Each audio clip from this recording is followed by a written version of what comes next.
were there were some really good lines. Jan Herdina, Kip Miller. So yeah, they keep coming to me. Kip Miller. Kip Miller was basically Yager's Whoopi.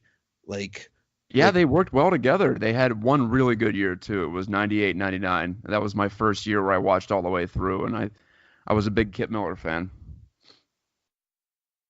was Alexei Morozov on? Yeah, Alexei Yeah, he Morozov was was there on too. that team.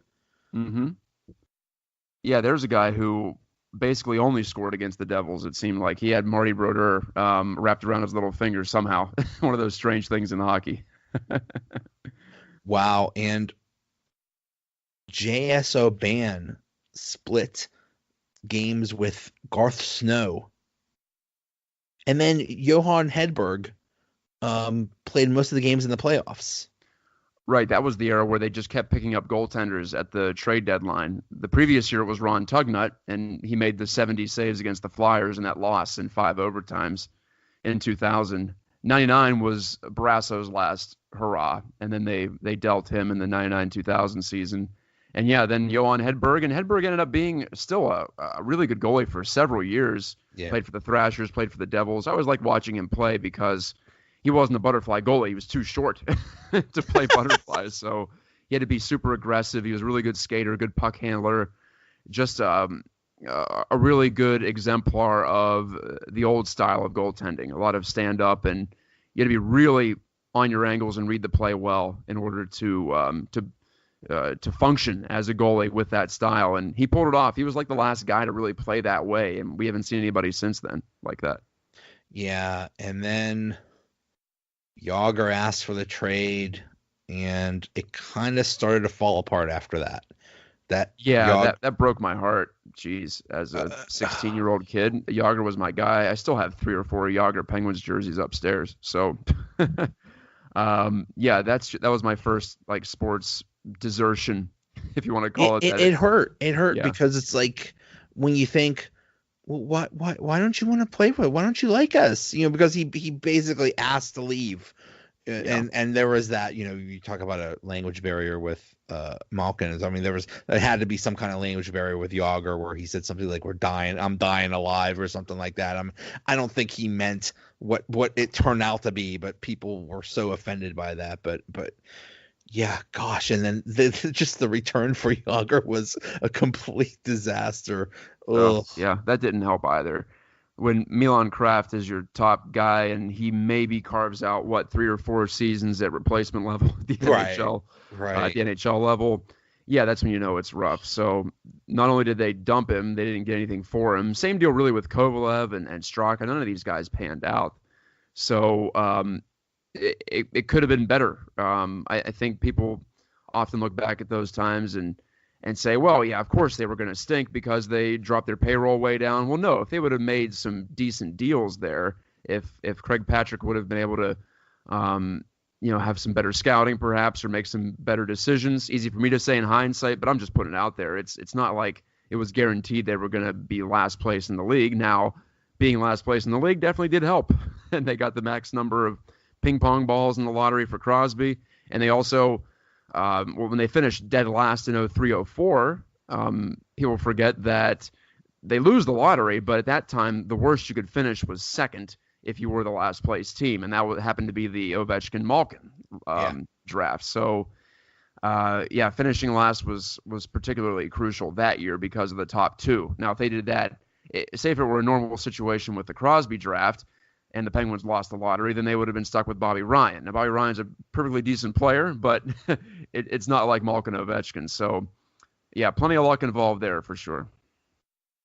I think they were openly tanking for Ovechkin, and when they Yeah, didn't get Ovechkin, it's like okay, I guess that they lucked out. Usually, yeah, sometimes the second overall player is not so great, so they definitely lucked out with Malkin, and then yeah, everything changed. I mean, literally, I think Lemieux had the team for sale, and when he yeah, he saw that he pulled it was getting back. Yeah. Crosby, like Hmm. you know what, I think I'll keep the team. So.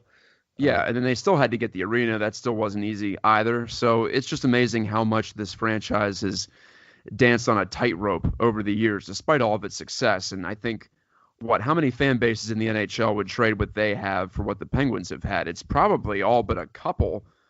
Maybe the Blackhawks, and if you're just talking about the last 20, 30 years, I don't know who would hold on to what they've done. Probably the Red Wings fans, and that's about it. If you look at since '85 when Lemieux showed up, or '84.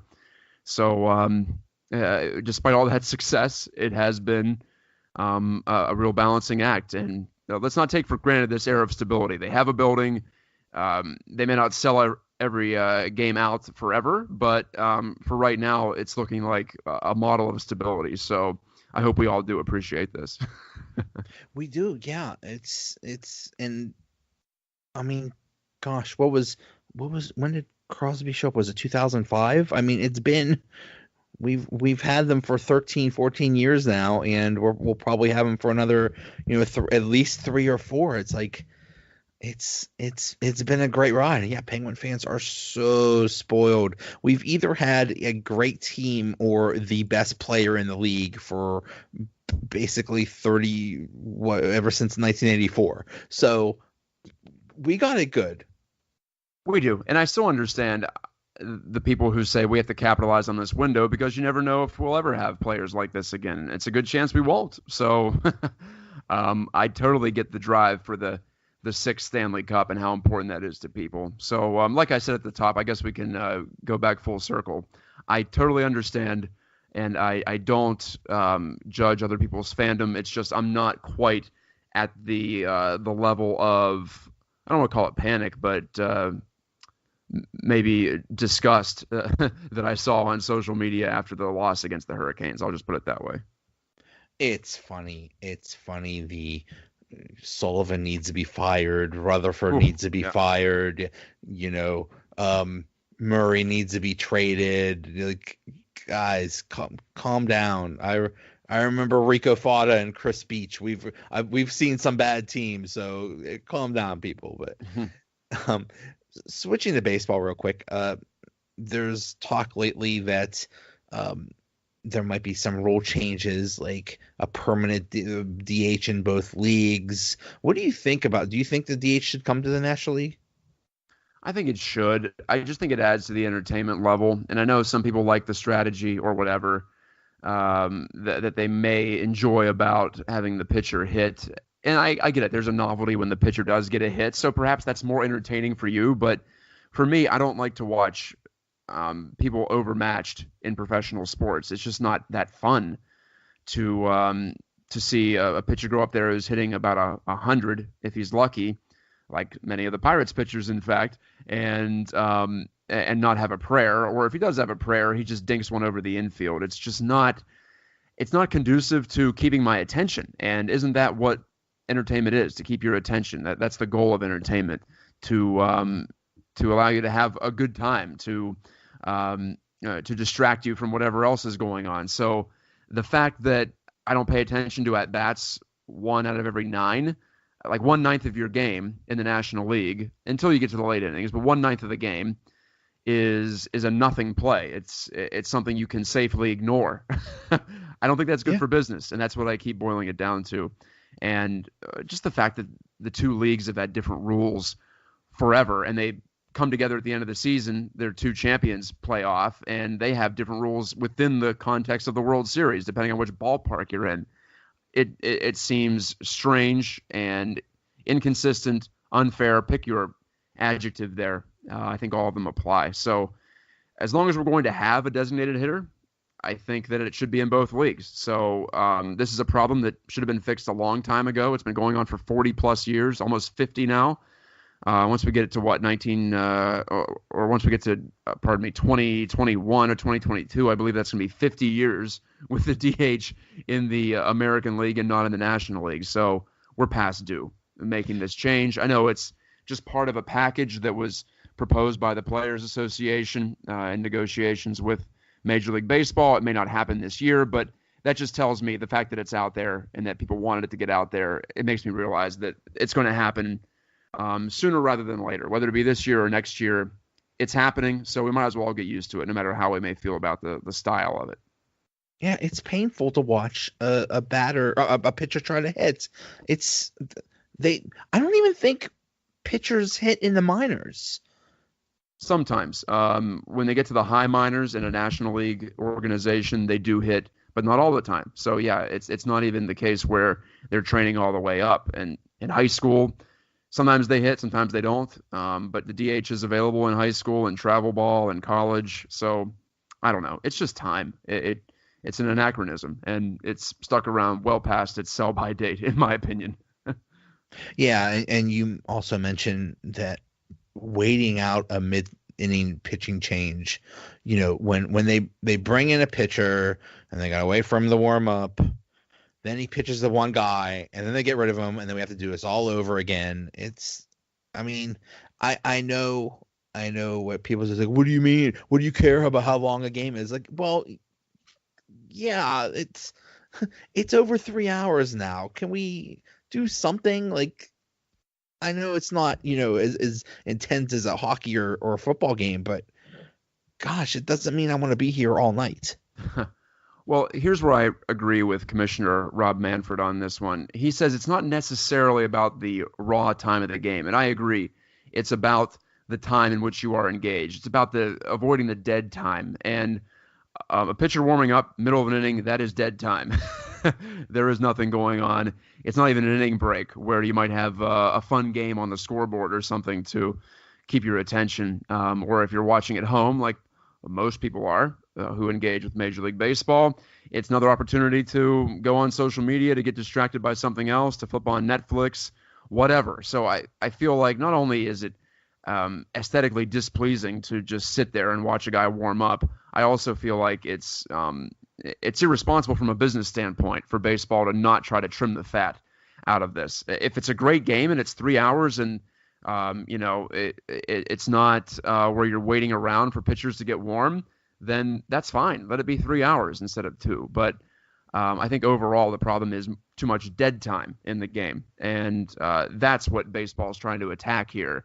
It's not necessarily trying to cut into your leisure hours or send you home early, as I had some people claim to me on Twitter today. Why do you want me to go home early? I want to enjoy the game. Well, you can enjoy the game. But for most of us, we're not just there to sit and stare into space. We're there to enjoy an athletic competition. So that's where I come from on this one. Yeah, and I also wish they would do something about the batter taking a timeout to adjust every single piece of thing on his body every other pitch. It seems like or just it just seems like there's a lot of downtime that's not really necessary. I saw something that they want to make pitchers throw to a minimum of 3 batters. That kind of would, I think that goes a little bit too far, but whatever. Just try to make it a little bit quicker. That's all. Yeah, just try something. I'm okay with you trying something as opposed to just sitting there and saying, well, what can we do? Which was the hallmark of the Bud Selig era.